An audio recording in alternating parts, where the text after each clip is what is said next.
See that? That is the Montparnasse Tower, which is the second highest structure in Paris after the Eiffel Tower. It's 56 stories high.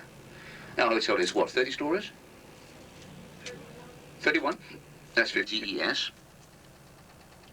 Built as a hospital for 7,000 wars that France has been waging recently, like in French Indochina, in Algeria.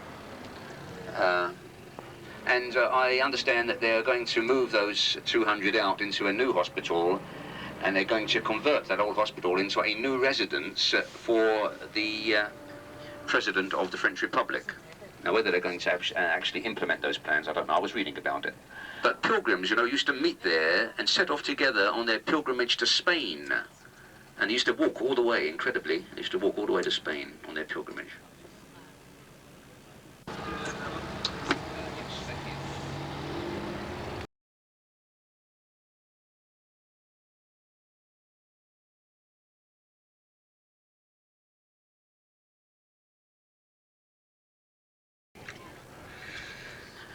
So we'll have our dinner. I'll explain about the menu in a few moments, and then we'll come back to go up.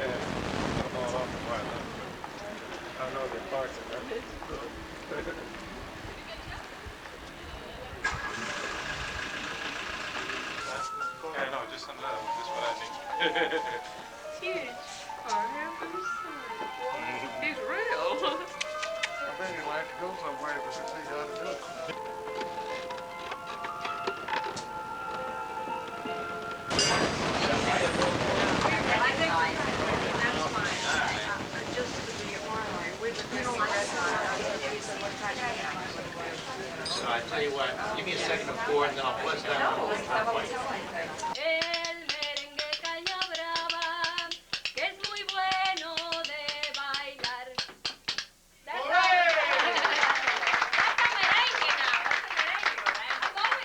Built in 1900, and it was opened by Tsar Nicholas II because it was named after his father, Alexander III, Tsar of Russia. Look over on the right-hand side, illuminated there, is the Hotel des Invalides, I-N-V-A-L-I-D-E-S. And our word invalid tells us what that building was used for. It was a hospital for veterans, the veterans of Louis XIV. And under the dome there lies buried Napoleon Bonaparte. See? Because that's the burial place of the great military man of France. It is here in France. And this is the National Assembly, or Chamber of Deputies. It's got several names. It's also called the Palais Bourbon, the actual building. And this is the, look on the left, that church is the church of Saint-Germain-des-Prés. It is the second oldest church of Paris. The oldest one is up on Montmartre. And buried there is Descartes, who was a most awful person. He was the chap who nailed live dogs onto boards and cut them open and said it doesn't matter, you know, their howling doesn't really mean anything because they're just machines. Why did they bury him there? Yeah, people always say about, you know, Descartes, about his philosophy. They don't really know the other things that he was responsible for, you know. What was his response? I was going to talk about those cafes. Those cafes, you know, were meeting places for intellectuals. Jean-Paul Sartre, for example, used to be seen there frequently. Simone de Beauvoir as well. Writers and intellectuals. They would spend hours and hours there just, you know, talking. The existentialists were there.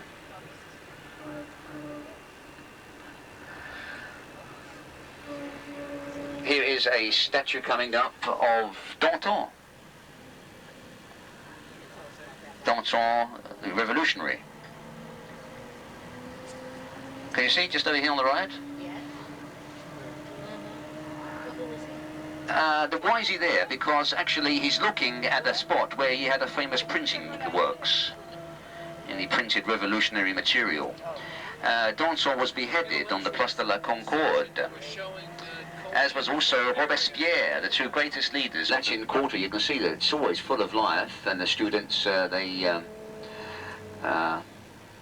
congregate here.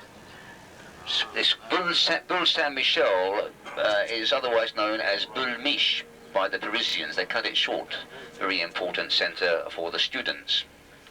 And we have arrived now on the city island that I was telling you about, the Cradle of Paris. So we're now neither on the right bank nor the left bank, we're on the city island.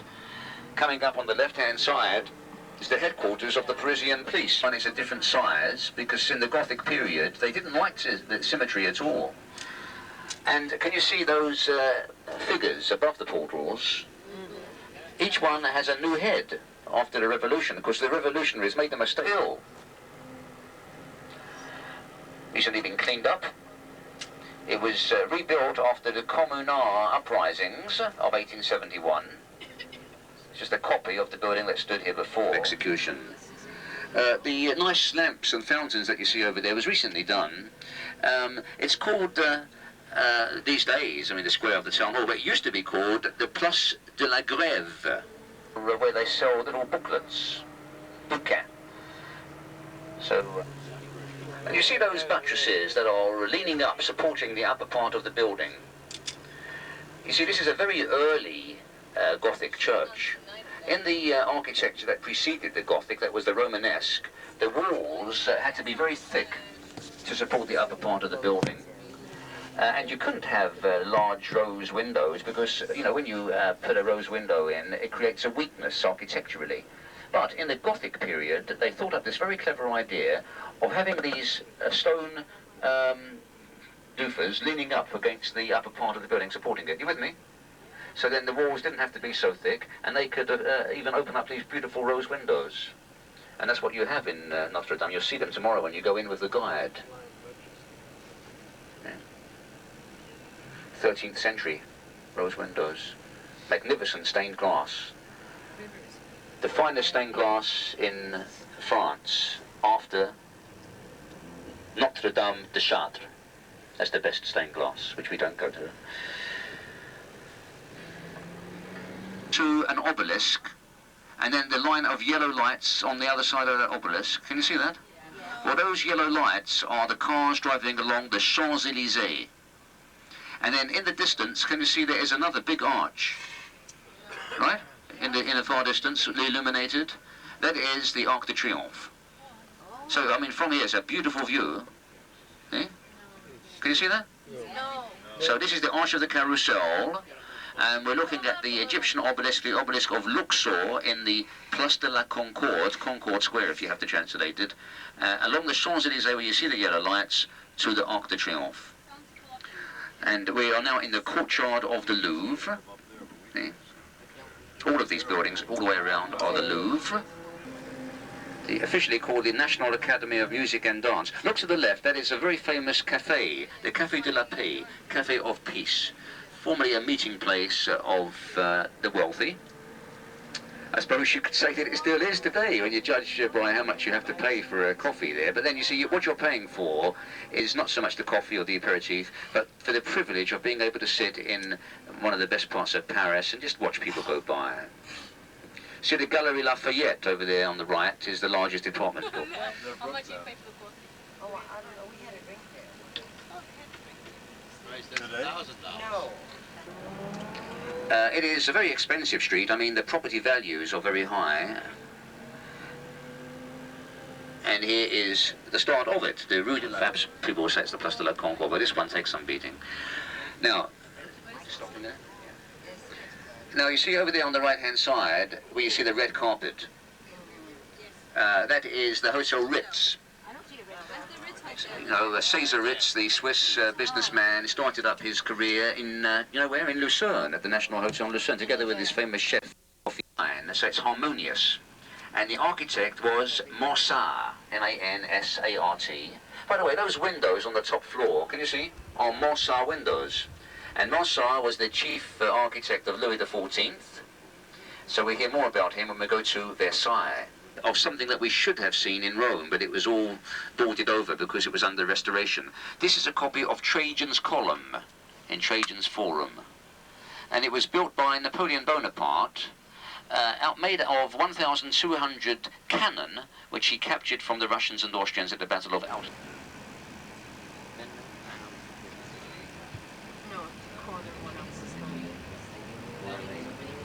Is the Naval Ministry building. Very beautiful design, designed by Gabriel.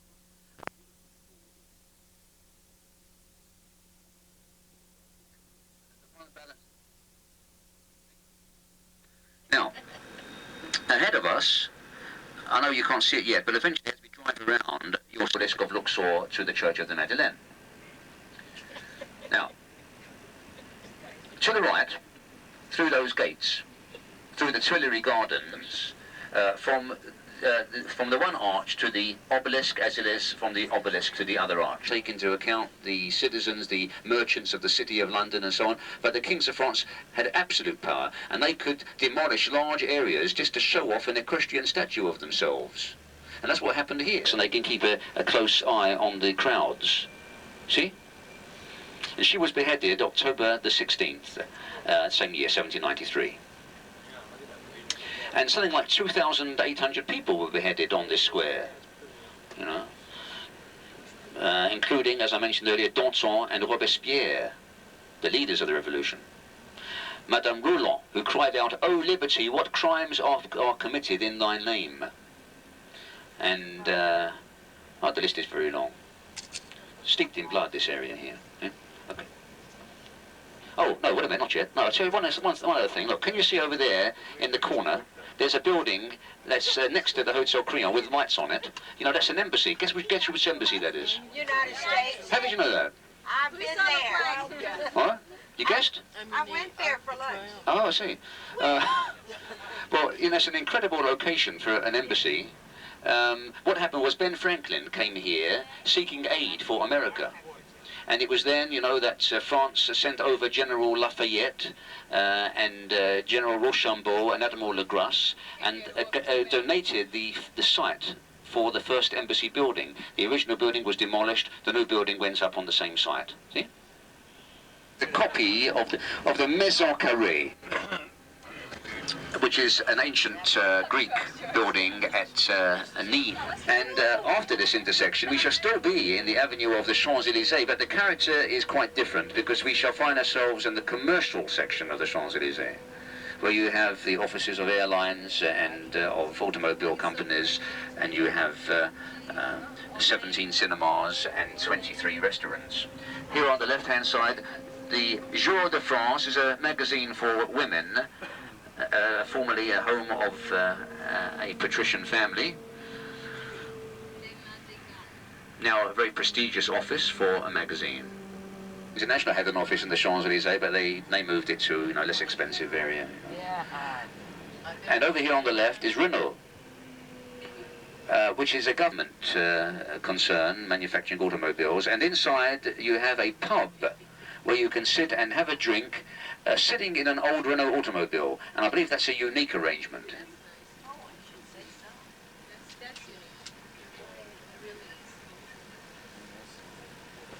It was considered quite fashionable to give a restaurant an English name.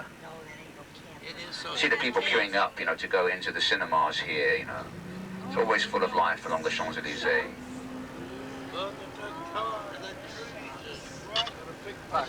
And opposite Fouquet's, you can see the TWA office. The Champs-Élysées culminate magnificently in the Arc de Triomphe, which is the largest triumphal arch in the world. It was built by Napoleon in 1806. That's when they started it. Napoleon never saw it finished, because Napoleon died in 1821, and the arch was finished in 1836. 165 feet high. There's an elevator which can get you to the top. Yeah, that's it, yeah, that's it. And under the arch, there is the tomb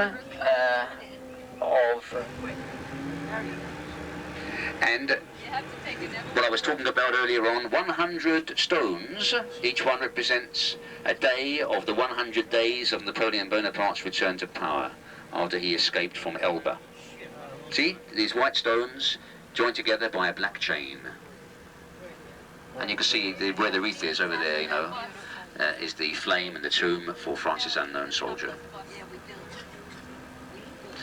The name of the square here is the Place de l'Étoile. Well, it isn't really. They've renamed it the Square of General de Gaulle, but old names die hard. Most people still refer to it as the Star.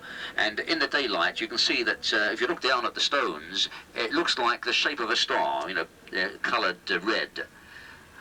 Because there are 12 avenues that lead off from here, like spokes from a hub. 12 broad avenues. And we're going to take one of them. We're going to take the Avenue Kléber. Kléber was a French general, one of Napoleon. But most of the trees of Paris are horse chestnut trees. Something like 100,000 just in the centre of Paris. Stay on the corner. The other side. Right here. Oh, there it is. Victor Hugo place. Behind the wall, and a memorial dating back to World War I, behind this wall is a cemetery where Debussy lies buried. And not illuminated, unfortunately, but just over here where you see that the taxi going round on the right. See, there's a pedestal and a lawn, flower bed. That's the statue of Ben Franklin. It's on the right.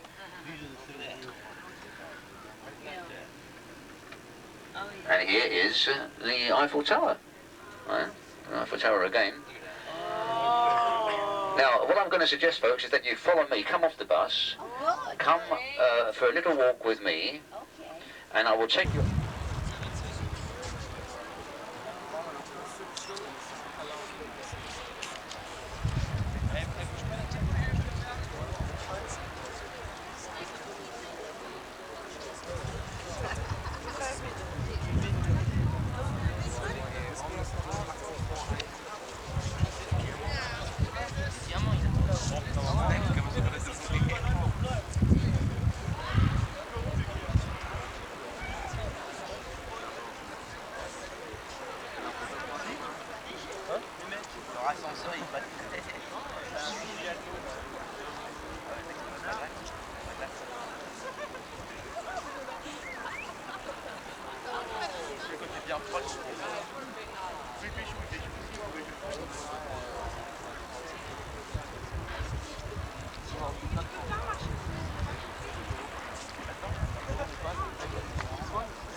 And it's named after Napoleon Bonaparte's victory over the Prussians at the Battle of Jena. They have fireworks over there. See over here on the left. And when Marshal Blucher, after... So many lights. Come on, George. Can't be romantic with all that Yes, you lights. can. No romanticism. There's no romance in this so much. Yeah, I'm I tell over you. 50.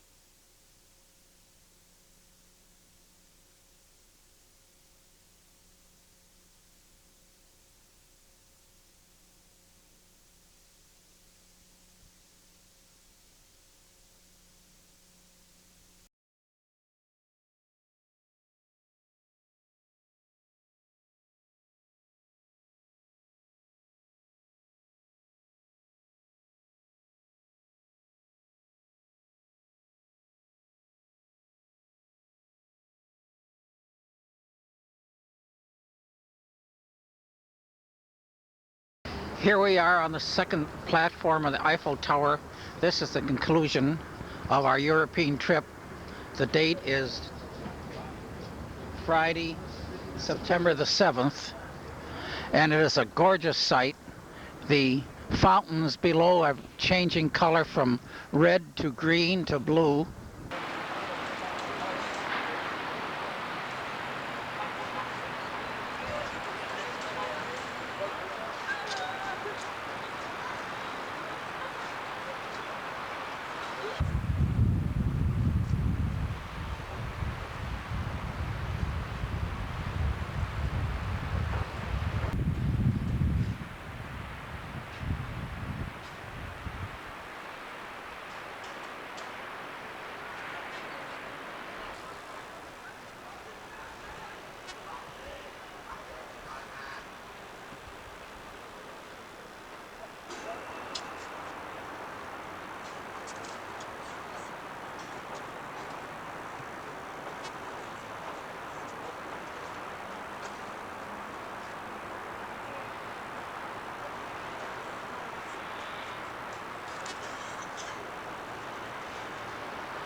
And now for young folks. For he's a jolly good fellow, for he's a jolly good fellow, for he's a jolly good fellow. And so say all of us, and so say all of us, and so say all of us. For he's a jolly good fellow, for he's a jolly good fellow, for he's a jolly good fellow. And so say all of us. Hip hip! Hip hip! Hip hip! La la la la, there's no place like home. La la la la la la la, there's no place like home.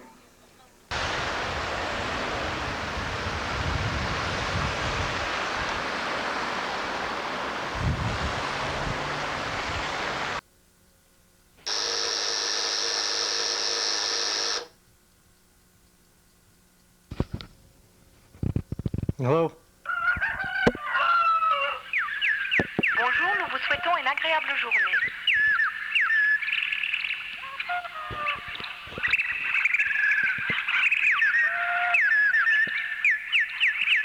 Good morning. The Hotel Nikko wishes you a very nice day.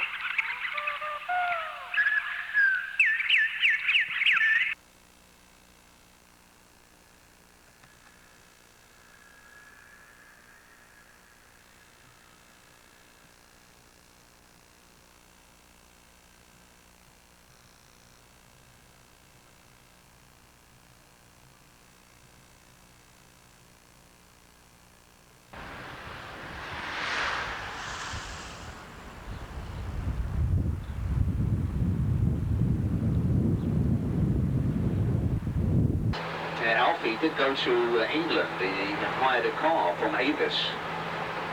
And he drove his car through these little towns. I think I told you this, didn't I?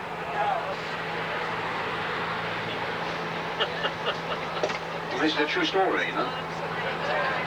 And, you know, he arrived at this little town, and there wasn't a soul to be seen anywhere. And he looked around him, and he could see, actually, in the distance, a group of people marching solemnly toward where he was standing. Like that. And the lead figure, he was a large man who was leading by a leash a very vicious-looking German Shepherd dog. That German Shepherd dog is that high. He's got enormous jaws. And this German Shepherd dog is going...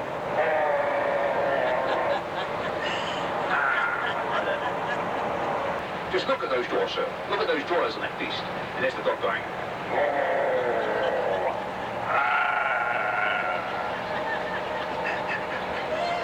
Like that.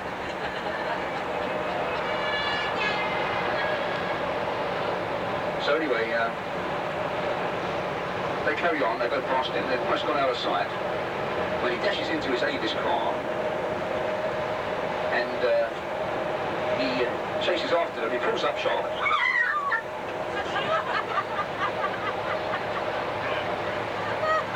And he jumps out.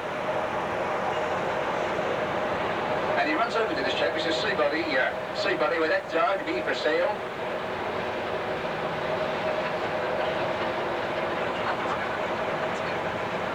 said, take your place in the line, sir.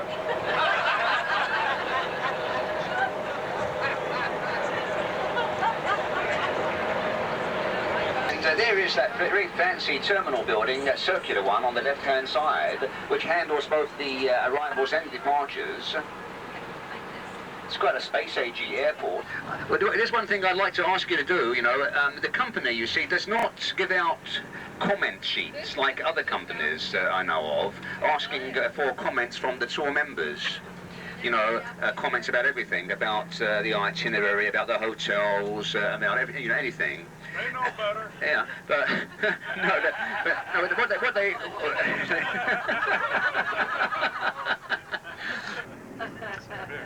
and as we're approaching, you know, the airport, I'd just like to thank you very much, ladies and gentlemen, for being a very, very good group. You really have been, you know, a splendid group of people, and you know, made my job easy. And you know, I hope I'll see you one of these days again. You know.